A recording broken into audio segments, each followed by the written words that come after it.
விஸ்வகர்மா யோஜனா மத்திய அரசினுடைய திட்டம்.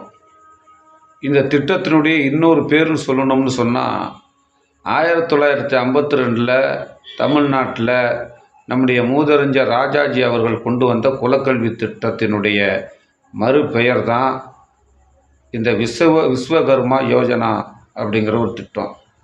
இதை தமிழ்நாடு அரசு ஏற்க மாட்டோம், நடைமுறைப்படுத்த மாட்டோம் அப்படின்னு சமூக நீதி பார்வையில் தமிழகத்தினுடைய முதலமைச்சர் முத்துவேல் கருணாநிதி ஸ்டாலின் அவர்கள் அறிவித்திருப்பது மிகுந்த பாராட்டுக்குரிய, வரவேற்புக்குரிய ஒரு செய்தியாகும். சமூக நீதி மண், பெரியார் மண், அம்பேத்கர் மண் என்று சொல்வதற்கு தமிழகத்தினுடைய முதலமைச்சர் ஏற்க மாட்டோம் என்கிற அந்த உத்தரவாதம் சிறப்புக்குரியது, பாராட்டுக்குரியது.